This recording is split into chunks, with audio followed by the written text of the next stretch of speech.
Bonjour et bienvenue dans Ça papillonne, le podcast qui t'aide à faire évoluer tes habitudes au travail de manière efficace et engageante. Je suis Rosanne Lemarchand, formatrice en efficacité professionnelle et chaque semaine, j'explore des thématiques variées autour de la gestion du temps et de la formation. Je te partagerai des conseils pratiques pour une meilleure organisation au travail et des histoires inspirantes pour t'accompagner sur ton chemin de formation. Ce qui m'importe, c'est de t'aider à faire un pas de côté, d'observer tes comportements au travail, de prendre du recul et j'espère te faire avancer. Chaque épisode est une opportunité d'explorer de nouvelles idées et d'acquérir des compétences. Installe-toi confortablement et laisse-toi guider. C'est parti! Bienvenue dans ce nouvel épisode de Ça papillonne. Et aujourd'hui, je suis ravie d'accueillir Catherine Mugot. Bonjour Catherine. Bonjour Roselle. Alors Catherine, tu es dans le Grand Est et tu vas nous expliquer un petit peu ce que tu fais aujourd'hui. Qui es-tu? Présente-toi à nous.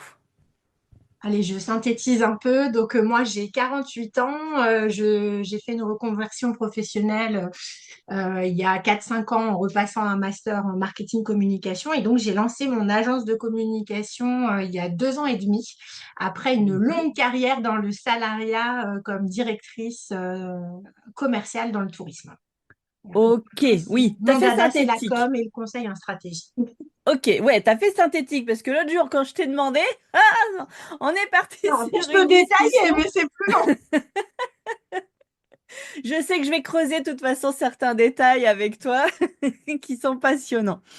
Alors, justement, ta partie salariée, est-ce que tu peux nous dire ce que tu faisais et comment étaient tes journées à cette époque-là? Alors, j'avais des journées méga, méga remplies, une grosse charge mentale. Donc, moi, j'étais directrice commerciale dans un pôle tourisme. Mhm. Donc, j'étais à la fois chargée de créer des voyages pour des groupes constitués. Donc, c'était principalement des seniors et ça a joué aussi dans la balance puisque quand le Covid est arrivé, l'activité forcément a plongé. Mm.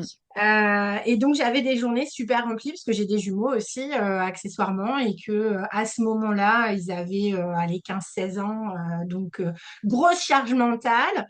Alors pas forcément de stress parce que moi j'aime bien travailler dans le rush.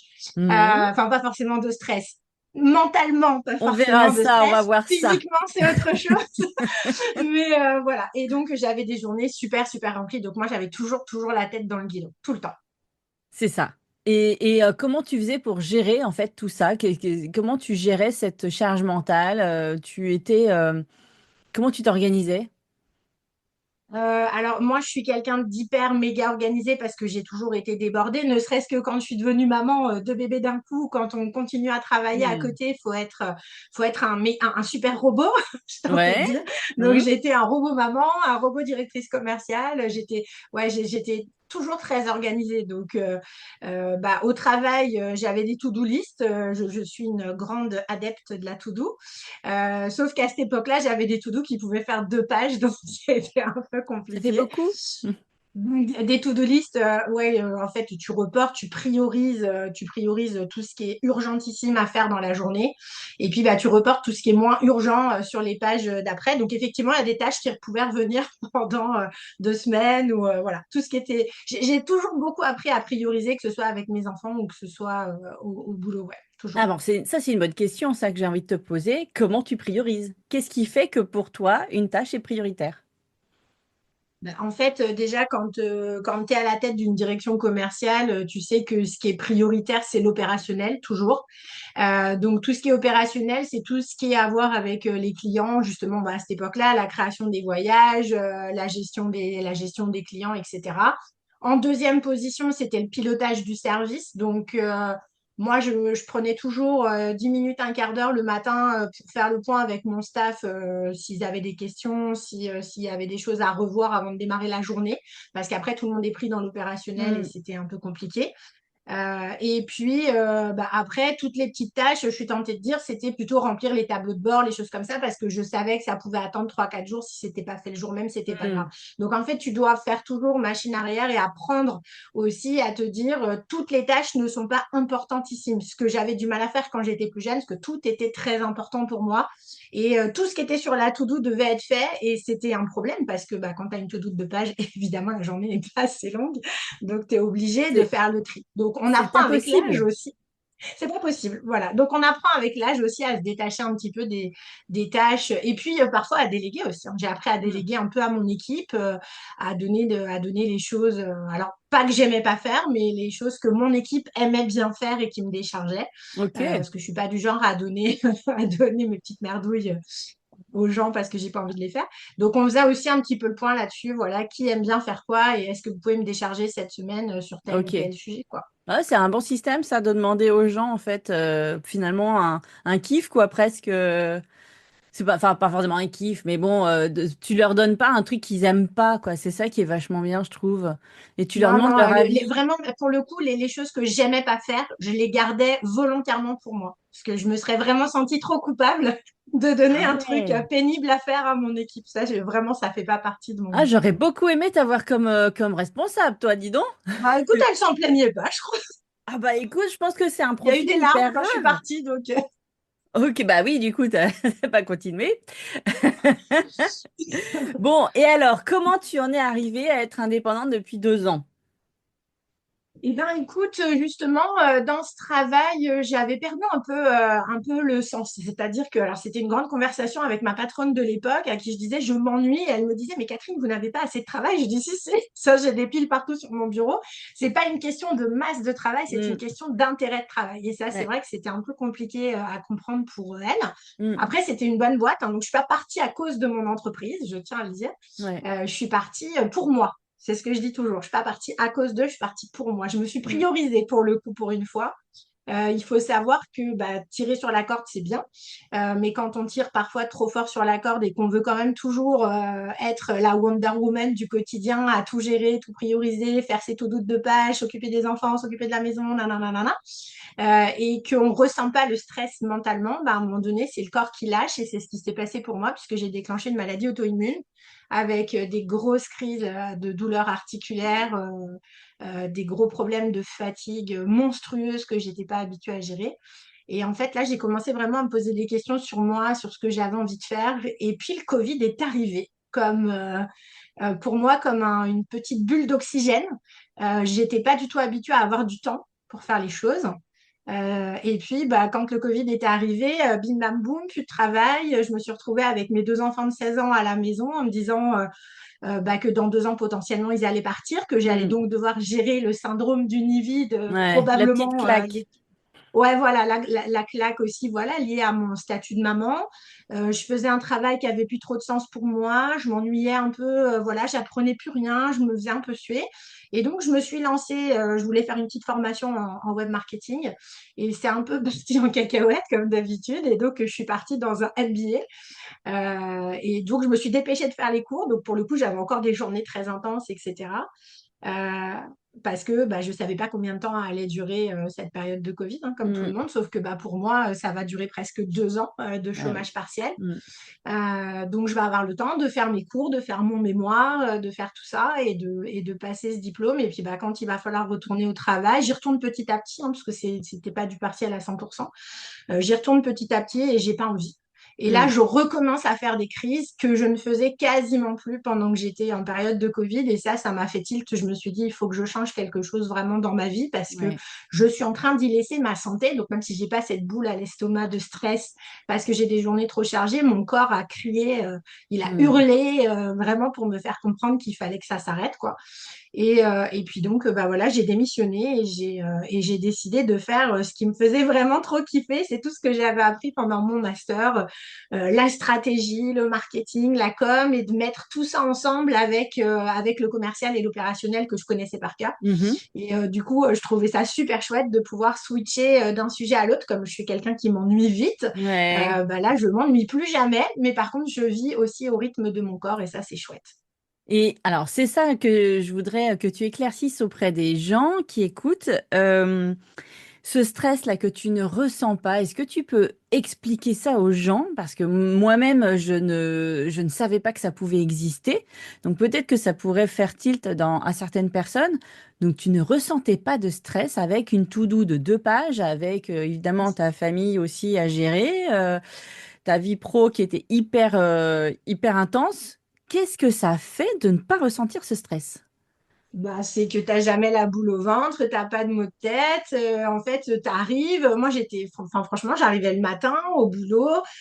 J'étais déjà à fond parce que j'avais déjà géré, surtout quand les enfants étaient petits, j'avais déjà géré l'avant, c'est-à-dire habiller les deux enfants qui veulent pas mettre les baskets roses, qui veulent pas mettre le manteau bleu.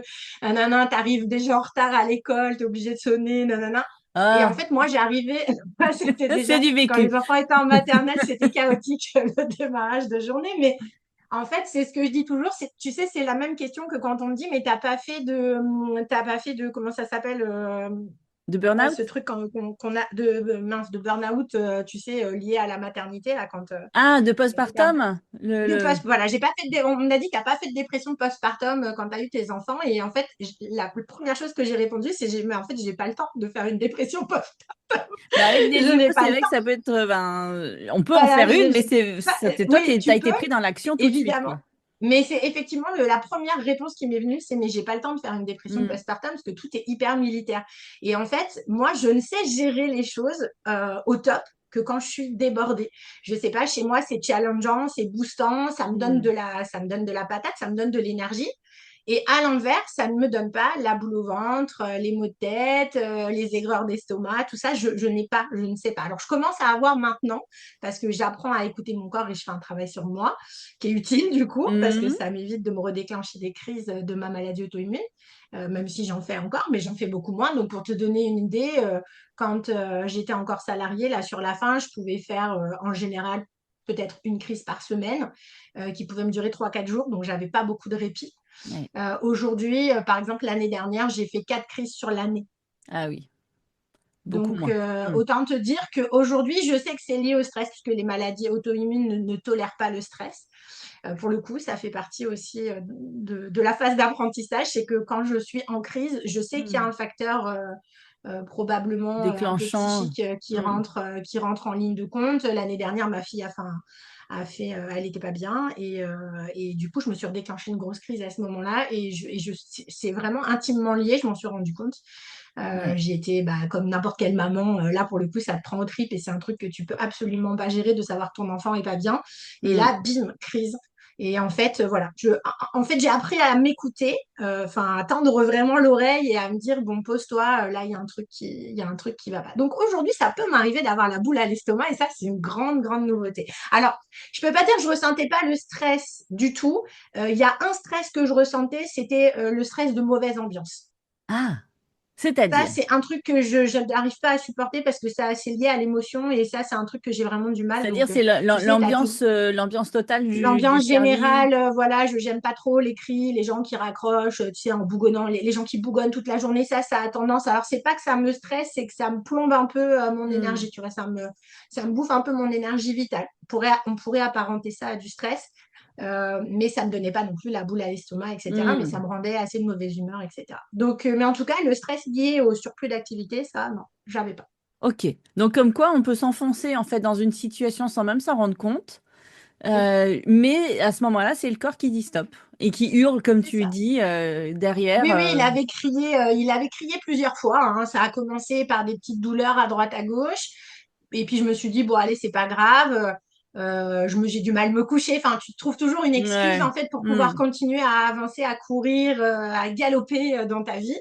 Et, et puis, à un moment donné, ouais, il se met à hurler. Et là, tu peux plus courir du tout. Ouais, c'est Et ça. là, euh, et Et là tu te dis, wow. comment tu fais aujourd'hui, du coup? Alors, quel est ton rythme de vie? Donc, tu es à ton compte, certes, mais faut quand même que tu bosses. Comment Ouais, tu un organises, peu. comment t'organises en fait tout ça, ta journée? Donc, tes enfants sont plus grands. Bon, voilà, c'est une situation, on pourrait dire différente entre le moment où ils sont bébés et maternelle et aujourd'hui, c'est quand même pas la même situation. Comment ça se passe aujourd'hui? Comment tu gères tout ça? Ton pro, en fait, ta question pro, comment tu la gères aujourd'hui? Alors déjà, mes enfants sont partis de la maison tous les deux, ça y est, puisque mon fils est parti aussi en septembre, ma fille elle est partie à 2 ans et demi, donc du coup ça y est, je suis une maman solo Libéré, libéré, à la délivré. maison. Voilà, libérée, je sais pas, c'est une autre phase, c'est pas l'objet de ce podcast, mais c'est une autre phase à gérer qui est pas évidente non plus pour le coup. Donc, en fait, aujourd'hui, parce que j'ai vieilli aussi, j'ai 48 ans, parce que bah, le corps en vieillissant, voilà, il est ce qu'il est. Il faut faire Hmm. avec aussi les petits tamalous du matin, du soir, du midi. Et avec ma pathologie, c'est vrai qu'aujourd'hui, bah, c'est ce que je disais tout à l'heure, je m'écoute beaucoup plus. Hmm. Donc, par exemple, là, vraiment, mon plus grand diamant de la journée, c'est de ne plus mettre de réveil. Donc, je dis toujours que je me réveille quand mon corps a fini de faire son dodo. Ok. Donc en général, voilà, je me réveille toute seule entre 7h et 7h30. Voilà, c'est mon créneau Hmm. naturel. Ouais, tu Donc fais ça, pas non plus c'est... des heures à rallonge Ah non, de pas du tout. Bah, moi, sommeil je suis pas du finalement. matin, mais non, mais bon, après, voilà, bon, à 48 ans, en général, on ne dort plus 14 heures par nuit. J'aurais pu le faire il y a quelques années en arrière, mais là, il y a quelques années en arrière, je n'avais pas le temps de dormir. Voilà, c'est ça. Donc là, je laisse mon corps en fait se reposer et effectivement, après, j'enquille ma journée tranquillou, mon petit café, mon PC et hop, c'est parti mon kiki. Et puis, bah, je m'aide aussi avec des outils bah, pour organiser ma journée, justement, pour plus avoir des to-do à rallonge. Ça, je ne veux plus le faire. Et bah, souvent, je fais une petite sieste le midi après manger parce que là encore, mon corps a besoin de faire un petit dodo. Et ben Donc, voilà. je fais souvent 20 petites minutes de sieste le midi quand je suis trop crevée et ça me redonne une énergie de dingue pour repartir l'après-midi. Oh, top. Et est-ce que tu as pris aussi le parti de ne pas travailler tous les jours? Est-ce que c'est quelque chose que tu Alors ça, fais? c'est assez nouveau. Ouais, ça, c'est assez nouveau. Je le fais aujourd'hui. Je le faisais pas du tout la première année parce que la première année, tu te sens coupable de tout. Tu te Hmm. dis, si je loupe une journée, je loupe de la prospection, je loupe ceci, je loupe cela. Et puis, c'est vrai que la première année, les revenus sont hyper irréguliers aussi. On va pas, parlons franc 2 minutes. On a Ouais, c'est besoin de clair. manger, on a besoin de rentrer des têtes. Donc, la première année, non, je me suis pas trop donné le droit de le faire. En revanche, le fait de pouvoir travailler d'où je veux, ça, c'est aussi pour le coup une grande qualité de vie parce que bah, pour le coup, mes enfants n'habitent plus à la maison. Ma fille habite à Toulouse, donc très loin de chez moi. Et ça me permet de prendre mon PC et d'aller passer une semaine chez ma fille. On travaille, elle travaille, je travaille, elle a du temps libre, j'ai du temps libre et ainsi de suite. Aujourd'hui, ça peut m'arriver, oui, Hmm. si vraiment je suis trop fatiguée ou que j'ai pas, ça peut m'arriver d'avoir moins de créativité ou d'avoir un peu la tête embuée. Euh, voilà, ça arrive, hein, on est des femmes comme les autres. Aujourd'hui, je suis plus un robot et c'est vrai que oui, je m'octroie, ça m'arrive ouais, de me dire non, cet après-midi, je travaille pas. Je vais aller me balader avec mon chien ou je vais aller voilà, faire du shopping, pourquoi pas. Enfin, voilà. Donc oui, Ouais. ça m'arrive aujourd'hui de le faire. Je le fais pas 50 fois par semaine, parce qu'encore une fois, il faut quand même bosser. Mais il faut quand même faire rentrer Mais des oui, sous, oui, je hein. le fais, je Hmm. m'octroie le droit, sachant que je sais aussi ce que j'ai à faire dans la semaine, parce que je suis bien Hmm. organisée. Que si j'ai des choses qui tombent à la dernière minute, bon bah voilà, ça bouscule un peu mon emploi du temps, parce qu'on sait que les clients sont aussi beaucoup à la dernière minute, un peu dans tous les domaines aujourd'hui. Hmm. Euh, mais globalement, j'arrive quand même à me sortir du temps libre et puis bah, je me donne aussi le droit de bosser le week-end si j'ai envie. En fait, vraiment, aujourd'hui, je fais un peu comme j'ai envie, quoi. Ça, Ouais, c'est c'est ça. un Tu t'é- luxe absolu. tu t'écoutes toi et puis c'est toi d'abord, quoi.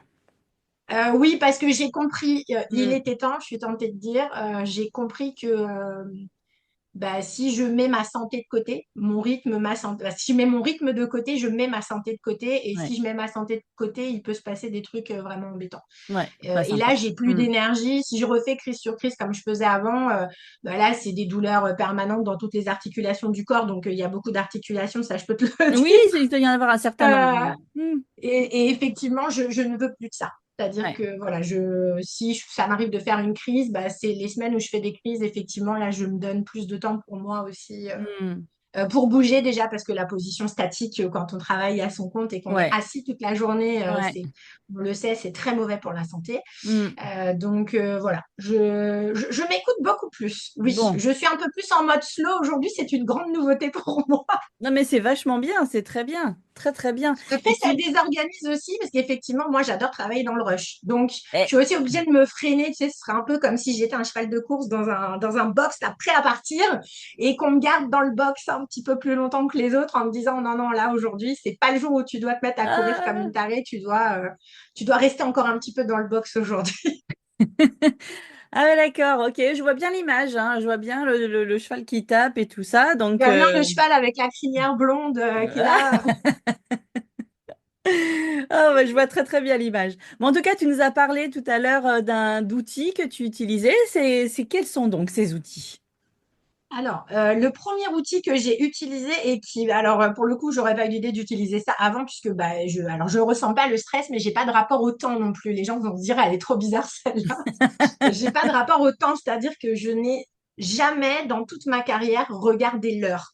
C'est-à-dire que même quand mes enfants étaient petits, c'est mon directeur qui venait taper à la porte de mon bureau en me disant, Catherine, c'est l'heure, vous partez, il faut aller chercher vos enfants chez la nounou. Alors, c'est pas que j'aime pas mes enfants, c'est juste que je n'ai pas de rapport au temps. Si je suis en Hmm. train de faire quelque chose et que je l'ai commencé, j'ai besoin de le finir parce que sinon, après, j'y pense toute la soirée. Enfin, voilà, ça doit être un peu des tocs ou j'en sais rien. Et donc, quand je me suis mise à mon compte, je me suis dit, on va pas repartir dans ces travers encore une fois. C'était aussi ce changement de vie, Hmm. c'était aussi on va dire, un contrat avec moi-même de te dire, OK, tu te mets à ton compte, mais on va pas repartir dans des délires comme tu faisais avant. Cette fois-ci, on Et met des j'ai trouvé un limites. petit. Ouais, voilà, exactement. Je me suis auto mis des limites Hmm. exprès pour me faciliter la vie. Et donc, j'ai trouvé un petit outil alors, je sais plus, j'avais vu passer ça sûrement dans un post LinkedIn qui s'appelle Clockify, qui est une petite extension Chrome qui permet en fait de voir combien de temps tu passes à faire les choses. Donc, ça m'a aidé pour faire mon pricing, pour savoir à combien je facturais mes Hmm. prestations, savoir combien de temps j'y passais, mais aussi, ça m'a obligé en fait à cadrer du temps, c'est-à-dire à me dire, OK, tu vas sur LinkedIn, mais tu restes pas plus que 45 minutes, une heure, enfin, selon si je fais de la prospection ou pas. Parce que au début, vraiment, les premières semaines, ouais, je pouvais passer 5 heures ou 6 heures à faire des D'affilée. choses. Et au bout du compte, tu arrives au bout de ce temps et tu dis, mince, j'ai pas fait ci, j'ai pas fait ça, j'ai pas fait ça. Et puis, bah, comme la to-do, elle fait toujours 2 pages, hein, évidemment. Les to-do, en général, elles se raccourcissent pas quand tu deviens entrepreneur. Il faut pas Non. rêver. Bah, du coup, après, je bossais plus tard et je me suis dit, non, non. Donc, Clockify, ça m'a bien aidé, effectivement. Et aujourd'hui, j'ai ça aussi sur mon logiciel de compta, Abby, qui a une partie productivité et Ok. où je peux aussi comptabiliser le temps par client. Parce que tu as des clients aussi avec qui tu passes plus de temps, Ouais. qui ont besoin de plus de conseils, qui ont besoin d'être plus accompagnés, plus épaulés, etc. Mhm. Et du coup, ça me permet de me dire, bon, là, il faut que je passe un. Bon, après, moi, je suis hyper humaine, donc j'ai pas envie là, pour le coup, de chronométrer mes prestations avec mes clients, mais je suis quand même un peu obligée de le faire parce que je suis quand même à la tête d'une entreprise et voilà, il Il faut que faut. tu compares en fait ce que tu as prévu de faire, ce que tu as signé avec Ouais, le client et ce que tu as c'est réellement ça. fait, quoi. Hmm. Exactement, et moi ça me permet effectivement de toujours réajuster ma stratégie de prix derrière Hmm. bah voilà pour pas être dans les choux et pour pouvoir gagner ma vie et Bah manger ouais, à la fin du mois, ce qui n'est pas parce que du n'est pas temps, c'est de l'argent. le temps c'est de l'argent, oui ma Voilà. bonne dame, tout à fait. C'est ça. On est quand même en Donc ça plein dedans. Donc, Clockify, voilà. ok, extension Chrome, Ouais, très bien. Autre outil, qu'est-ce que tu Clockify, ça utilises c'était encore? pour le temps. Ouais, Après, j'avais besoin de 2 outils. Moi, alors, c'est encore une expression bizarre, mais moi j'ai un cerveau popcorn. C'est-à-dire que c'est un problème chez moi, c'est qu'une idée, enfin un problème. Oui, si c'est un problème. Une ça idée peut, je amène comprends ce que c'est, hein. c'est une idée, c'est comme un popcorn, c'est qu'une idée amène une idée, qui amène une idée, qui amène une idée, qui amène une idée. Donc, quand tu es en réflexion sur ta stratégie, sur tes plans d'action, etc., bah, ça peut vite devenir du bloubi-boulga, tu vois. Ça peut Ouais, vite devenir obscur ta journée. et tu sais C'est-à-dire que tu plus, étais parti, et tu sais plus. Je sais pas, de t'étais quoi je parti pour bosser partais, je sur sais un plus. T'étais parti pour bosser sur un truc et puis t'es parti loin, loin, loin dans la galaxie de la stratégie et tu te dis, attends, c'était quoi déjà la phrase de départ? Donc, j'ai un outil qui s'appelle Miro que je trouve super chouette, qui me permet de faire ce qu'on appelle du mind mapping. Ah oui. C'est-à-dire que tu as Hmm, une idée centrale et en fait, tu déclines tes idées. Et le hmm. fait d'avoir un papier, enfin, c'est à l'écran, hein, c'est une appli digitale, et en plus, c'est un freemium, donc tu peux avoir 3 tableaux de mind mapping gratuits. Donc ça, c'est pour voilà, la Ah, mais petite du coup, comment astuce. tu t'organises? Tu en supprimes un au fur et à mesure ou Ouais, c'est ce que je fais. Je fais des copier-coller pour les mind maps qui Ouais. sont intéressantes pour moi. Mais comme tu sais, quand tu es en phase de réflexion, d'idéation, etc., c'est souvent des mind maps que tu n'as pas besoin de garder, puisque à la fin de la mind map, tu sais un peu déjà où tu Hmm. vas et c'est beaucoup plus facile. Ça te permet aussi de structurer tes tunnels de vente pour tes clients en fonction des nouvelles offres, des nouveaux produits que tu fais. Donc, Miro, ça, c'est vraiment un outil qui me permet de resserrer ma pensée. Tu sais, quand j'ai fait un bilan de compétences il y a une dizaine d'années, et ma coach me disait, oui, ce qui est difficile, en fait, c'est de trouver au moins 10 idées de métier. Et en fait, je l'ai regardé, j'ai souri et j'ai dit, ce qui va être difficile pour moi, c'est de n'en trouver que 10. Et en fait, elle n'avait pas maîtrisé. problème avant que je commence à bosser avec elle. Elle m'avait dit oui, effectivement, vous avez une façon de réfléchir qui est particulière. Donc, Donc, Miro, Miro. ça m'aide. Et est-ce que parfois tu utilises Miro aussi bah, avec tes clients, je sais pas moi, pour définir leur offre ou pas leur offre, mais je sais pas. Alors, je l'utilise surtout sur la partie tunnel de vente. Ok. Quand je fais du conseil en stratégie, effectivement, pour qu'ils visualisent, parce que quand on parle tunnel de vente, Hmm. c'est quand tu commences à parler marketing avec les gens, c'est tout est très flou. Hmm. Et en fait, ça, c'est des outils qui sont visuels. Et je sais que moi, le visuel, pour moi en tout cas, Ouais. c'est un outil qui est hyper facile à comprendre, Hmm.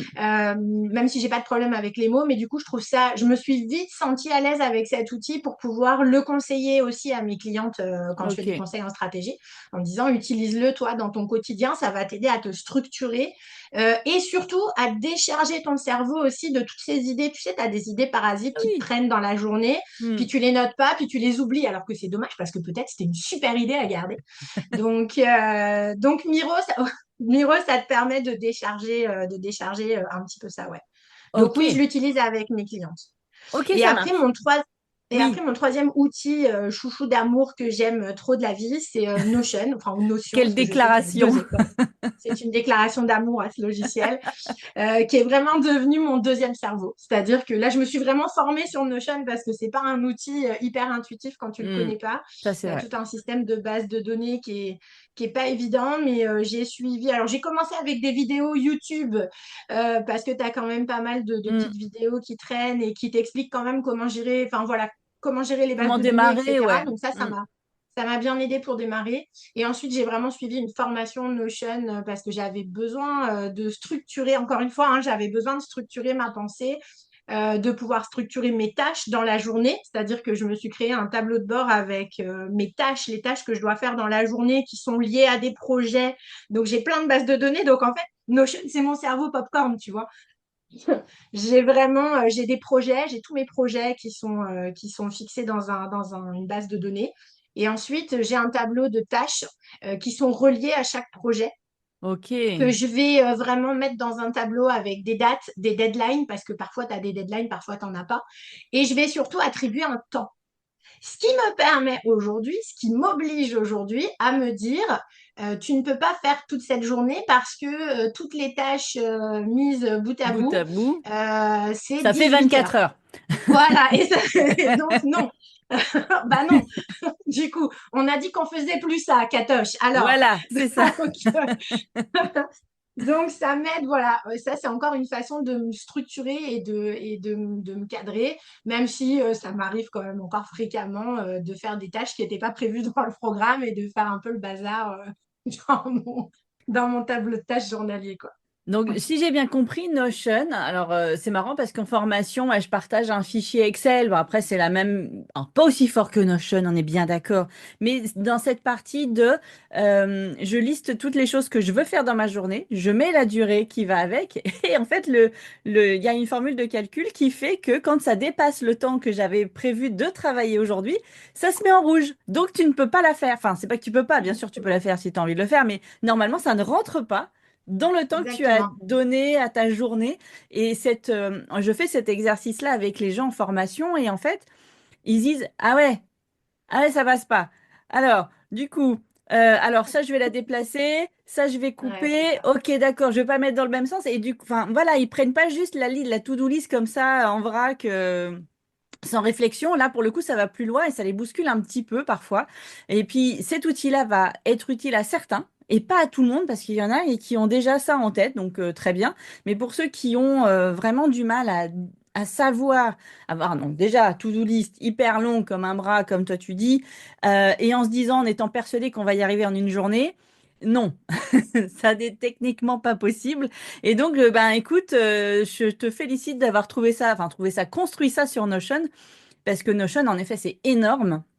Moi, comme tu le sais, c'est pour l'instant ma base d'information pour les sites internet, pour chaque catégorie. Voilà, ça je le trouve là, ça je le trouve là. C'est ma bibliothèque. Mais je suis pas allée aussi loin que toi. Je me suis pas formée. Mais plus ça va, comme on s'est dit l'autre jour, plus ça va, plus je commence à me dire que peut-être je pourrais faire des trucs avec Notion, à aller un peu plus loin. Et peut-être que je suis pas si loin d'être prête pour faire une formation, pour en apprendre plus et en effet rajouter tout ça, parce que de ce que je comprends, dans ton organisation, tu as tes projets, tu as genre une page par projet. À l'intérieur, tu mets tes tâches de ce projet-là avec les durées. Et Notion va récapituler ailleurs Oui, dans un tableau, ta ouais, to-do list avec ce que tu un as à faire. Il a calendrier. été Ouais, récupérer les informations de chaque projet. Et là, tu vas dire, il va te dire, bah, ça fait tant d'heures, tant de dans ta journée. Donc, tu commences par la plus importante, parce que j'ai bien noté que tu avais cette notion d'importance dans tes tâches, c'est l'impact que ça. ça pourrait avoir, et non pas l'urgence de la tâche. Et du coup, tu prends ce qui est le plus important déjà et tu penses d'abord à tes clients. Donc, c'est une sacrée. J'aimerais bien voir ton organisation du coup en vrai sur Notion. Ah, Je mais suis faudrait que tu vois curieuse. mon tableau de bord, c'est une machine de guerre et je suis en train de le peaufiner Mais ça peut encore aller et très c'est très chouette. loin. Et effectivement, quand tu es entrepreneur, ça aussi, ça te permet d'autres choses. C'est-à-dire que j'ai aussi appris à créer une plateforme d'échange avec mes clients. Donc, j'ai des Hmm. plateformes individuelles d'échange avec des clientes que je vais suivre. Alors, pas sur la partie graphique, web design. Pas quoi que web design, en vrai, si, parce que les clients ont toujours des choses à faire pour la partie site internet. Donc, ça me permet aussi de gérer des tâches avec des clients en les attribuant, en disant, ça, c'est toi qui dois le faire, tu dois me le Et rendre pour telle date, ça, ça, c'est c'est moi qui sur dois le faire. Notion. Ouais, ça c'est sur Notion Oh, et effectivement, bah, ça permet aussi que eux déversent s'ils ont des questions, on peut laisser des commentaires, hmm. etc. Et c'est des espaces qui sont personnels en fait entre toi et un client. Et tu Ok. vas avoir autant de plateformes comme ça que tu as de clients à Hmm. suivre. Donc il y a des clients avec qui j'ai pas besoin de faire ça, il y en a d'autres quand je les accompagne surtout en conseil, où là, oui, parce que si je suis par exemple en conseil de communication, je vais leur apprendre à faire un calendrier de contenu. Hmm. Bah, on n'arrive pas sur un calendrier de contenu comme ça, tête Non. baissée. Il faut Hmm. réfléchir à des choses avant. Et donc, voilà. Donc, ça permet eux aussi qu'ils puissent garder après cette page pour eux et qu'ils puissent continuer à travailler dessus avec une bonne base de deuxième cerveau aussi Ah pour ouais. travailler. Ok, top. Alors dis-moi, je pense qu'on arrive à peu près à la fin du podcast et je voulais qu'on aborde plusieurs choses et on les a abordées, donc je suis hyper contente, c'est cool. Qu'est-ce que tu donnerais comme conseil à des personnes qui se lancent là, qui sont alors ou qui sont salariés parce que tu as eu cette casquette pendant longtemps d'être salarié, donc des conseils salariés et des conseils pour des indépendants. Qu'est-ce que tu donnerais, qu'est-ce que tu partagerais? Pour Alors, qu'ils soient bien dans leur basket. voilà, la première des choses, c'est prenez un peu de temps pour vous. N'ayez pas cette culpabilité de prendre du temps pour vous. La vie est courte, elle file comme l'éclair. Moi, quand mes enfants sont partis de la maison, je me suis dit, mais c'est pas possible qu'ils soient déjà partis. Hier, ils avaient 4 ans et demi. Donc, le temps file. La santé est fragile. Donc, voilà, il Hmm. faut réussir Prendre à soin se de soi. ménager aussi du temps pour soi. C'est hyper important. Hmm. Et le faire à son rythme, il n'y a pas de culpabilité à avoir. Et si vous avez envie de travailler le week-end, faites-le. Si vous avez envie de travailler pendant les vacances, faites-le, mais ménagez-vous du temps quand même quand vous en ressentez le besoin, c'est super important. Deuxième conseil, organisez-vous. Organisez-vous. Organisez-vous parce que plus vous êtes organisé et moins vous allez passer à côté de certaines choses. Quand on démarre, on a besoin de phases de réflexion Hmm. pour poser ses bases, comment on a envie de communiquer, à qui on doit communiquer, comment on va faire les offres, est-ce qu'on va veiller, est-ce qu'on va faire de la veille concurrentielle? Oui, il faut faire de la veille concurrentielle, messieurs, dames. Euh, ensuite, voilà, il faut prendre aussi le temps de réfléchir. Quand on se lance dans l'entrepreneuriat, on a tendance vraiment à foncer tête baissée, à se dire Ouais. vite, il faut que je lance mes offres avec un site internet vite fait bâclé parce qu'il faut avoir des outils. Non, en fait, faites les outils correctement et pour faire les outils correctement, il faut bien réfléchir à ce qu'on veut faire avant. Hmm. Utiliser l'outil business plan. Je sais que tout le monde a Ah la ouais. trouille de ce mot. C'est un mot banni, le Hmm. business plan, mais faites-le. C'est un outil de pilotage super génial qui va vous obliger à poser vos offres et ça, c'est super important pour bien démarrer. Hmm. Et pour les entrepreneurs qui m'écoutent, faites de la prospection parce que vous n'avez pas le choix. Ah, Voilà. Et ben voilà. Oui, je sais, c'est la bête noire des entreprises. La messe est dite. Mais il faut le faire parce que les clients n'arrivent malheureusement pas tout seuls et il ne faut Ouais. pas vous mettre dans une situation comme je rencontre très régulièrement d'entrepreneurs qui sont en fin de droit de chômage et qui se retrouvent dans des Mm. situations parfois hyper précaires. Et ça, je trouve ça vraiment douloureux à regarder Mm. de l'extérieur, de se Ouais, mettre dans une détresse pareille pour avoir voulu de la liberté. Et on c'est ça. s'enferme dans quelque chose qui n'est pas de la liberté, qui est de l'insécurité et c'est embêtant. Mm. Donc, Tout à fait. être Surtout si on n'a pas entrepreneur, de... ça s'apprend. Ouais, et surtout quand on n'a pas de béquille à côté. Donc, Voilà, c'est compliqué. exactement. Yes. Eh bien, écoute, merci beaucoup, Catherine. Merci Merci pour à ce toi. partage. Évidemment, je laisserai ton lien LinkedIn dans le commentaire de cet épisode. Pour vous, mes chères personnes, auditeurs qui m'écoutent, on se retrouve la semaine prochaine et je vous dis à tout bientôt. Ciao, ciao. À bientôt. Merci d'avoir écouté cet épisode. Si tu as aimé, je t'invite à t'abonner, à laisser un avis ou des étoiles et à partager avec tes amis. Je suis aussi à ton écoute. Alors propose-moi des sujets à aborder et je me ferai un plaisir de creuser le sujet. On se retrouve la semaine prochaine pour une nouvelle conversation passionnante. Salut!